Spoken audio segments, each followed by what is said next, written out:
the Always Believe house. Oh, y'all need to come by over Christmas because this place is going to rock. Ho, ho, ho, ho, ho. Okay, the decorations go up the weekend of Thanksgiving. Ho, ho, ho, ho, ho. Okay, let's start rocking and rolling, or actually the Always Believe Hall of Fame. We're going to continue on Star Review 9 today, and let's look at number 9. I'm just going to set these up for you, y'all. Y'all remember 9, 10, 12, 13, and 14, that's sign, number, letter, exponent. So on number 9, the first parentheses will not change. Rewrite this problem without parentheses. Then we're going to distribute -2, aren't we? And then we're going to get negative 10x squared minus 6x plus 12. Then, and let me zoom in on this so you can see, then you'll single underline the x squares, double underline the x's, and triple underline the y's. You're just going to do sign, number, and just add or subtract them the same way you did in 6th grade. Let's go to number 10. On number 10, you will distribute the -2x.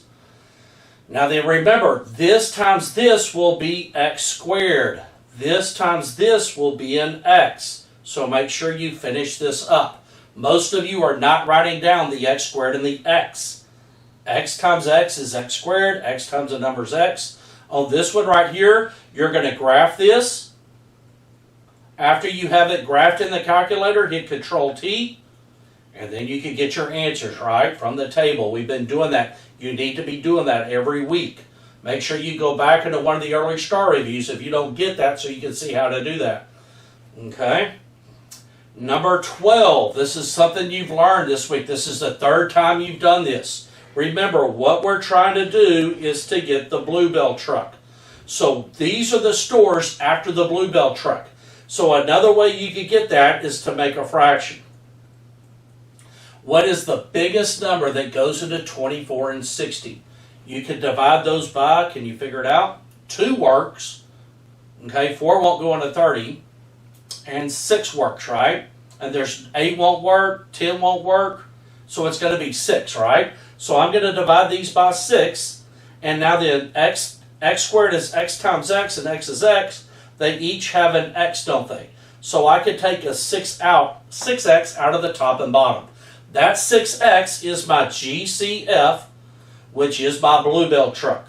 So I'm going to put 6x outside of a parentheses, and now then when you factor, you're basically dividing out your Bluebell truck. So 24 divided by 6 is 4.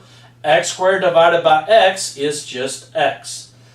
You have the negative, and then 30 divided by 6 is 5, and x divided by x, they cancel out. So this right here would be the answer. If you were to multiply that, you would go back up to your answer, wouldn't you? So basically, when you factor, you pull the GCF out, which is your Bluebell truck. You're trying to undo the Bluebell truck, basically, or undo the distributed property. Okay, on 13, I'm going to let you do this on your own. Remember that x cubed, this is a 1 exponent here. You should get something x squared minus something x minus something, okay? So I'm going to let you get those numbers. This one right here, I'm going to let you do this. You'll distribute the -3x. You'll distribute the -7. You won't need this after you distribute. You're going to multiply and combine like terms. Now then, on this one right here, you need -a over b. Piece of cake, you should be able to get those slopes. Let's do 16. Remember 16, this line right here will be solid because it has the equal bar. This line will be dashed because it does not have the equal bar under the inequality. Now then, I'm going to graph one of them in, let's do red. So my y greater than or equal to 3 line is just, I'm going to graph y equal -3, which is this line right here, and it will be solid. Now then, let's graph the other line, and then we're going to shade. So x greater than 1 is going to go right through here. It's going to go through the 1, but it will be dashed, right? Because there's no equal bar. Now then, what we're going to do is we're only going to shade one part of this. So remember, we have part 1, part 2, part 3, and part 4. One of those parts will be double shaded. This is kind of an easy way to do this. So on the red line, Think about the red line here. Would you shade up or down below the red line?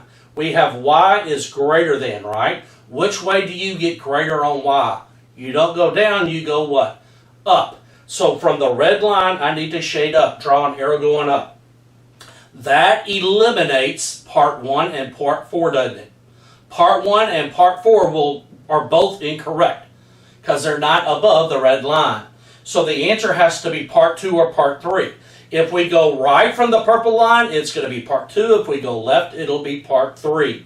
Now then, on the purple line, I've got x greater than 1. Which way are my x's greater than? They're this way, aren't they? So I need to go up from the red line and right to the purple line. So my answer is going to be part 2.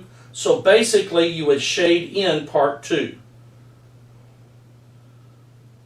So all of the ordered pairs in part 2 would work. Okay? That's probably what the answer will look like on Staar. They'll just have one part double shaded. Okay? Part 4 won't work. Part 3 and part 1 will have one each. But part 2 would be the double shaded. Now then on 17. One way you could get 17 is just calculate the slope. And I would use probably this point and this point to get my slope because the decimals are smaller, right? We're going to use the calculator again, just like we did the systems, and we're going to get our M and B, and then we're going to do this with more power. We're going to estimate with it, okay? So let's go to the calculator, and then we're going to hit home. We want to create a new document, and we're going to, I don't want to save any of the others. And I want to add a spreadsheet 4. Let's see if we can remember. What do we have to do first? We got to put X and Y in the A and B. So count up, put in an X. Not there. Should be crickets. Go up, type in X, hit enter, right and up, type in Y, hit enter, and then hit the down button, hit the left button, and then we're here. Now then, I'm going to figure out what my X and what my Y is. So let's go back to the problem. Here's function of ounces is Y, money is X. So the ounces is a function of the money, right?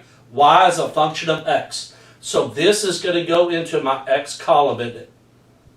Okay, so I need 4.5, 9.5. Let me put that in. 4.5, enter, 9.5. Enter. Let me get the other two. And then I need 17 and 24.5. 17, enter. 24.5. Enter. So I have my X's in, right? Now then I'm going to hit the right arrow button and go up. One more. And now that I'm going to put in my Y's.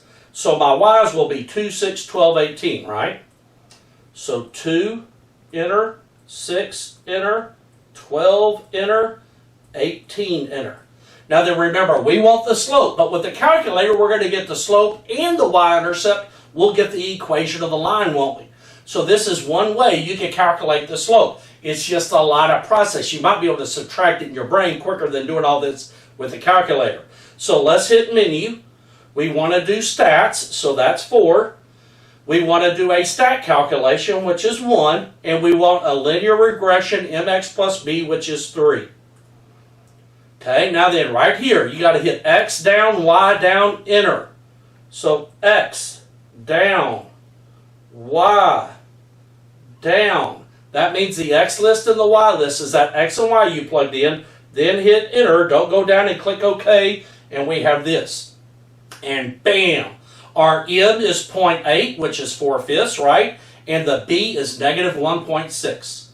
So we have our M and our B, don't we? So let's go back to here. The slope would be 0.8, which is 4/5, and it would be 4/5 dollars per ounce, would it? Or 0.8 cents or 80 cents per ounce, right? Since it's money, let's write 80 cents. So 80 cents or $80.8, right, per ounce. And this does not have direct variation because you don't have a constant rate of change, do you?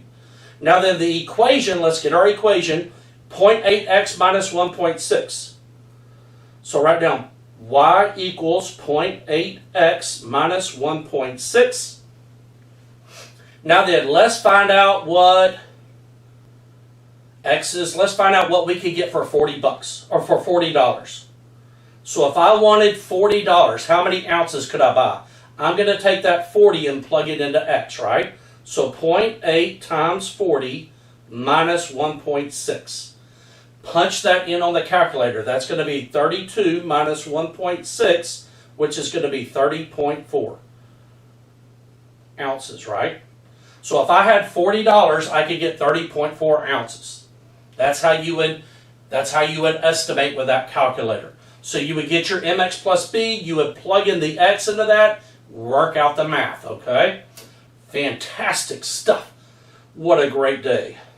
Let me stop recording. Have a wonderful, wonderful day. We'll continue with the Staar Review tomorrow. You were amazing. You were created to do wonderful things. And you are awesome.